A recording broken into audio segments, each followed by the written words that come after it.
बहुत समय पहले की बात है।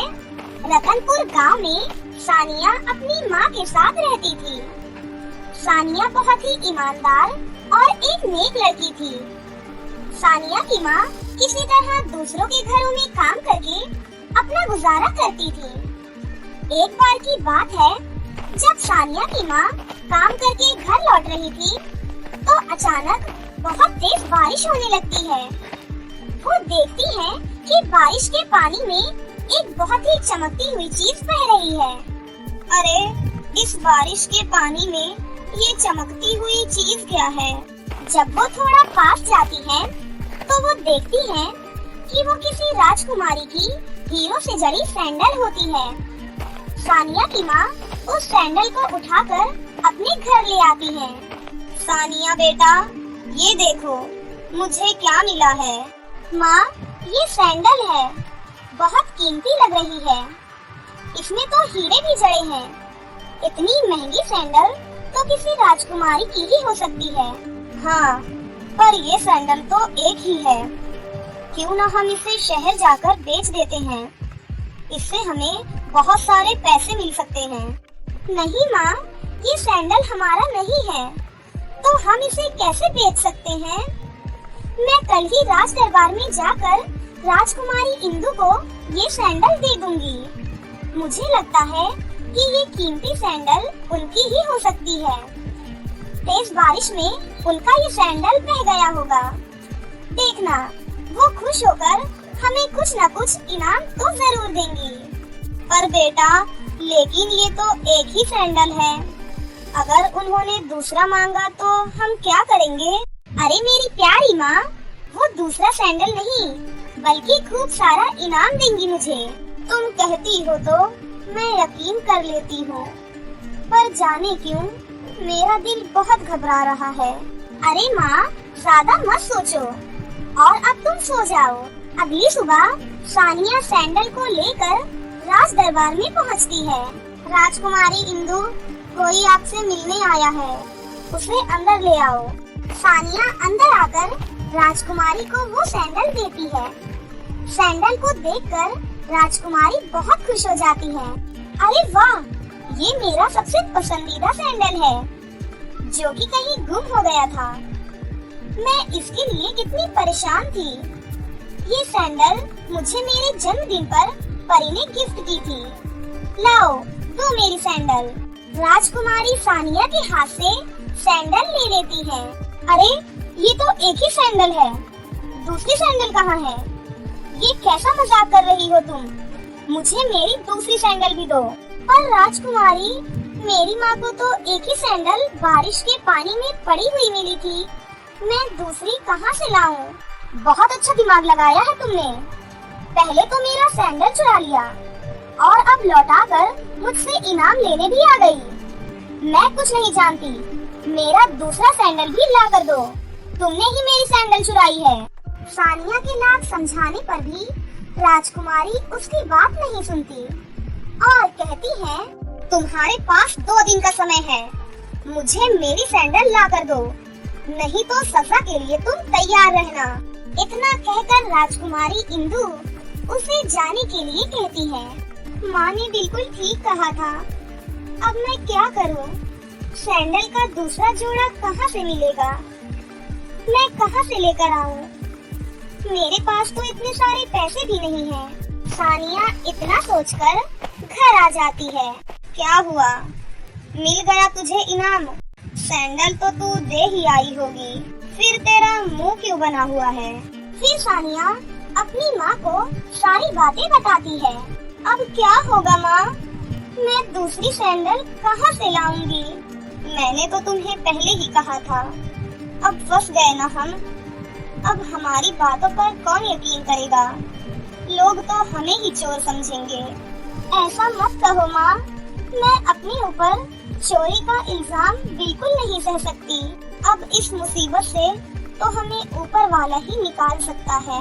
इतना कहकर सानिया की माँ सो जाती है, लेकिन सानिया को पूरी रात नींद ही नहीं आती और वो सोच रही होती है, आखिर ईमानदार लोगों के साथ ही ऐसा क्यों होता है?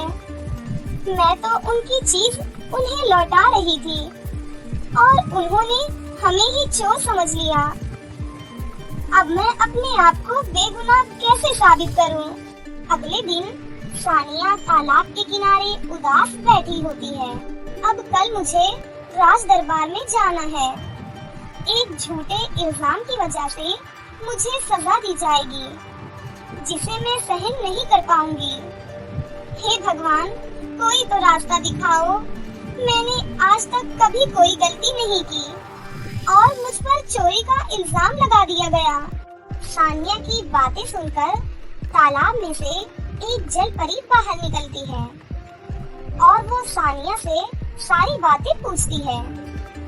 सानिया जल परी को सारी बातें बताती है। बस इतनी सी बात, इसे तो मैं हल कर दूंगी। इतना कहकर जल परी बहुत सारी सैंडल की बारिश कर देती है, लेकिन सभी सैंडलों में से राजकुमारी की सैंडल का दूसरा जोड़ा नहीं होता है। सानिया ये देखकर फिर से उदास हो जाती है। जलपरी जी, इसमें से कोई भी दूसरा सैंडल राजकुमारी के जोड़े जैसा नहीं है। फिर मैं इतने सारे सैंडलों का क्या करूँगी? आप इन्हें वापस ले लो। वैसे भी आप मुझे उसके जैसा सैंडल तो दे भी दोगी, पर मेरा चोरी का इल्जाम तो मिट नहीं जाएगा ना? जलपरी को सोनिया पर बहुत दया आती है और वो कहती है, तुम चिंता मत करो, मुझसे जहाँ तक हो पाएगा मैं तुम्हारी मदद जरूर करूँगी। सानिया फिर उदास मन से घर आ जाती है। अगले दिन उसे फिर से राज दरबार में बुलाया जाता है। अच्छा, तो तुमने सोच लिया है कि तुम मेरी दूसरी सैंडल नहीं दोगी? कहीं ऐसा तो नहीं कि तुमने मेरी एक सैंडल बेच दी है? राजकुमारी, आप मेरा यकीन कीजिए, मैंने आपकी सैंडल नहीं चुराई है। मैं तुम जैसे लोगों को अच्छे से जानती हूँ। ऐसे लोगों को यकीन नहीं, उन्हें सजा देनी चाहिए। रुक जाओ राजकुमारी, बिना सच्चाई जाने आप किसी को भी सजा देने का हक नहीं रखती हैं। आप नहीं जानती हैं परी, इसने आपकी दी हुई सैंडल चुराई है। मैं सब जानती हूँ राजकुमारी जी, वो सैंडल आपने अपनी लापरवाही की वजह से जंगल में खोई थी। वो तो एक सैंडल सानिया की माँ को बारिश के पानी में मिल गई, इसलिए वो आपको लौटाने आई थी। आपको उससे धन्यवाद करना चाहिए। इसकी जगह आप उससे सजा सुना रही हो। मुझे माफ कर दीजिए, मैं बिना सच्चाई जाने एक निर्दोष को सजा देने जा रही थी। मुझसे अभी बहुत बड़ी गलती हो जाती। सानिया, तुम भी मुझे माफ कर दो। राजकुमारी जी, आप माफी मत मांगिए। आपको सच्चाई का पता चल गया, मेरे लिए यही बहुत है। उसके बाद राजकुमारी सानिया को बहुत सारा इनाम देती है और वो खुशी खुशी लेकर अपने घर आ जाती है और अपनी माँ के साथ हंसी खुशी अपनी जिंदगी जीने लगती है। प्रीति नाम की एक लड़की अपने मामा और मामी के साथ रहती थी। प्रीति के मामा काम के सिलसिले से अक्सर बाहर रहा करते थे। प्रीति की मामी यशोदा की खुद की एक बेटी भी थी, जिसका नाम दीपिका था। प्रीति दिखने में खूबसूरत नहीं थी और ना ही उसकी हाइट लंबी थी। वहीं दूसरी तरफ दीपिका दिखने में भी काफी खूबसूरत थी और उसकी हाइट भी बहुत अच्छी खासी थी। दीपिका और यशोदा प्रीति को बिल्कुल भी पसंद नहीं करते थे। दीपिका हर वक्त प्रीति को परेशान किया करती थी और उससे अपने सारे काम भी करवाया करती थी। यहाँ तक कि दीपिका प्रीति के काले रंग और उसकी हाइट की वजह से उसे बहुत ताने भी मारती रहती थी।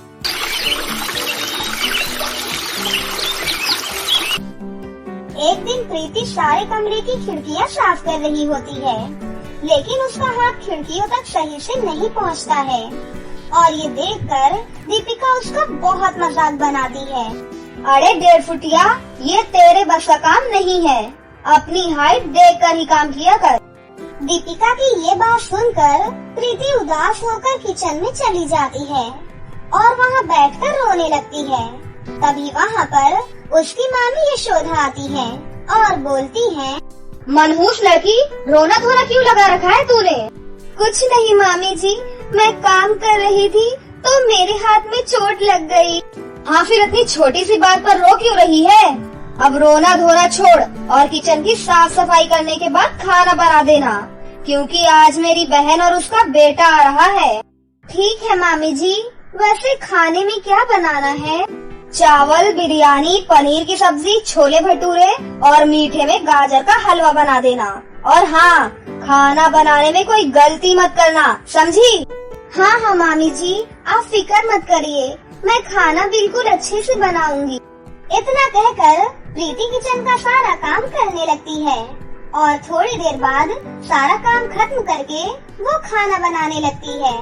प्रीति का खाना समय से नहीं बन पाता है और उससे पहले ही यशोदा की बहन और उसका बेटा आ जाते हैं। दीपिका गुस्से से किचन में जाती है और प्रीति से कहती है, अरे ओ काली कलूटी, काली बंदरिया, अभी तक खाना नहीं बना तेरा? आखिर इतनी देर से तू किचन में कर क्या रही है? मुझे सब अच्छे से पता है कि तू मौसी और उनके बेटे के सामने मेरी बेइज्जती करवाना चाहती है। इतना कहकर दीपिका प्रीति को एक तमाचा लगा देती है। तभी प्रीति रोते हुए बोलती है, दीपिका, खाना बन चुका है, मैं अभी टेबल पर लगा देती हूँ। हाँ, जल्दी से कर, मौसी को जाने दे, उसके बाद मैं और मम्मी दोनों साथ में मिलकर तुझे देखेंगे। उसके बाद प्रीति टेबल पर खाना लगा देती है और यशोदा की बहन और उसका बेटा खाना खाकर कुछ घंटों बाद चले जाते हैं। सबके जाने के बाद जो खाना बचा हुआ था, प्रीति उसे खाने लगती है। तभी यशोदा वहाँ आती है और बोलती है, सुन मनहूस, कल दीपिका को लड़के वाले देखने आ रहे हैं, इसीलिए तू घर को अच्छे से सजा देना और दीपिका को भी अच्छे से सजा और संवार देना। लेकिन मामी जी, मैं तो दीपिका से बड़ी हूँ ना, फिर मेरी शादी पहले होनी चाहिए। बड़ी जल्दी है तुझे शादी करने की? अपनी शक्ल और हाइट देखी है तूने? जितना कहा जाए उतना ही किया कर। इतना बोलकर यशोदा वहाँ से चली जाती है और यशोदा की बात सुनकर प्रीति बहुत उदास हो जाती है। प्रीति उदास होकर जंगल के एक पेड़ के नीचे बैठ जाती है और रोने लगती है। मेरी हाइट कम है और मैं काली हूँ, इसमें मैं क्या कर सकती हूँ? क्यों सारा दिन मुझे मामी जी और दीपिका दोनों ताने मारती रहती है? हे भगवान, मैं इतनी काली और कद में इतनी छोटी क्यों हूँ?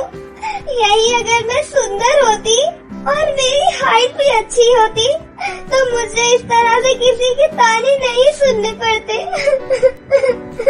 तभी पृथ्वीलोक घूमकर परीलोक वापस जा रही रानी परी प्रीति को रोते हुए देख लेती हैं और उसके पास जाकर बोलती हैं, क्या हुआ बच्ची, तुम रो क्यों रही हो? परी, मैं बहुत काली हूँ और मेरी हाइट भी कम है, जिसकी वजह से मेरी मामी और बहन दीपिका मेरा बहुत मजाक बनाते हैं और बात बात पर ताने मारते रहते हैं।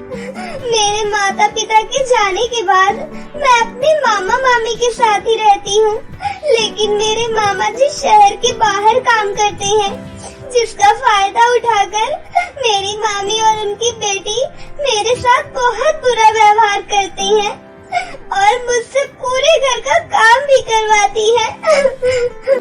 सच में तुम्हारी मामी और उसकी बेटी तुम्हारे साथ बहुत बुरा व्यवहार करती हैं। चलो तुम मेरे साथ मेरे परीलोक चलो, वहाँ तुम हंसी खुशी अपना जीवन व्यतीत कर सकती हो। नहीं, मैं आपके साथ परीलोक नहीं जा सकती। लेकिन क्यों बेटी, यहाँ पृथ्वीलोक पर कोई तुम्हारे साथ अच्छा व्यवहार नहीं करता ना? हाँ, लेकिन मैं आपके साथ परीलोक इसलिए नहीं जाऊंगी क्योंकि बेशक से मेरे माता पिता हमेशा के लिए मुझे छोड़कर चले गए हों, लेकिन इस जगह पर उनकी यादें हैं, इसीलिए मैं यहाँ से कभी नहीं जा सकती हूँ। तुम बहुत अच्छी हो बेटी, तुम्हारी अच्छाई देखकर मैं तुम्हें ये जादुई सैंडल और जादुई लिपस्टिक देती हूँ। सच में ये दोनों जादुई है क्या? हाँ बेटी, ये सैंडल पहनकर तुम लंबी दिखने लगोगी और ये लिपस्टिक लगाकर तुम बहुत ही ज्यादा खूबसूरत हो जाओगी। अगर सच में ऐसा हुआ तो मेरे लिए ये बहुत अच्छी बात है। आपका बहुत बहुत शुक्रिया रानी परी। तुम अपना ध्यान रखना बेटी। अब मैं चलती हूँ। Bye bye. इतना कहकर रानी परी वापस अपने परीलोक चली जाती है। रानी परी के जाने के बाद प्रीति उनकी दी हुई लिपस्टिक लगाती है और लिपस्टिक लगाते ही प्रीति बहुत ही ज्यादा खूबसूरत हो जाती है। उसके पास प्रीति रानी परी की दी हुई सैंडल पहनती है और सैंडल पहनने के बाद उसकी हाइट भी पहले से बहुत ज्यादा बढ़ जाती है। ये सब देखकर प्रीति बहुत ही ज्यादा खुश होती है और वापस अपनी मामी के घर चली जाती है। मामी के घर पर लड़के वाले दीपिका को देखने आए थे। तभी यशोदा प्रीति को आवाज लगाती है और बोलती है, प्रीति, अरे ओ प्रीति, जरा जल्दी से चाय और नाश्ता लेकर आ। यशोदा की बात सुनकर जैसे ही प्रीति वहाँ चाय नाश्ता लेकर आती है, तभी सब उसकी सुंदरता देखकर हैरान रह जाते हैं और लड़के की माँ यशोदा से कहती है, देखिए बहन जी, हम तो यहाँ दीपिका को देखने आए थे, लेकिन हमें प्रीति पसंद आ गई है। अरे आप ये कैसी बातें कर रही हैं? वैसे भी प्रीति दीपिका से बड़ी है, तो पहले प्रीति की ही शादी होनी चाहिए ना। वैसे आप पहले दीपिका की शादी क्यों करवाना चाहती हैं? बहन जी, प्रीति मेरी अपनी बेटी नहीं है, बल्कि दीपिका की मौसी की बेटी है और अब तो वो इस दुनिया में भी नहीं है। हाँ, तो इसमें क्या हो गया है तो आपके घर की ही ना। यशोदा और दीपिका चाहकर भी कुछ नहीं बोल पाते और प्रीति की शादी उसी लड़के से तय हो जाती है जिससे दीपिका की शादी होने वाली थी। लड़के वालों के जाने के बाद यशोदा प्रीति से कहती है, प्रीति, आखिर ऐसा क्या किया तूने जो एकदम से तेरी काया ही पलट गई? कहाँ तू काली कलूटी और नाटी थी और अब इतनी लंबी और सुंदर हो गई, आखिर कैसे? प्रीति अपनी मामी और दीपिका को वो सारी बातें बताती है। उसकी बातें सुनकर यशोदा कहती है, चलो जो कुछ भी हुआ अच्छा ही हुआ। अब तुझे हमसे बात करने के लिए कुर्सी पर कम से कम तो खड़ा नहीं होना पड़ेगा ना। यशोदा के इतना कहते ही प्रीति और दीपिका जोर जोर से हंसने लगती हैं। कुछ महीनों बाद प्रीति की शादी हो जाती है और प्रीति अपने ससुराल में अपना जीवन हंसी खुशी गुजारने लगती है।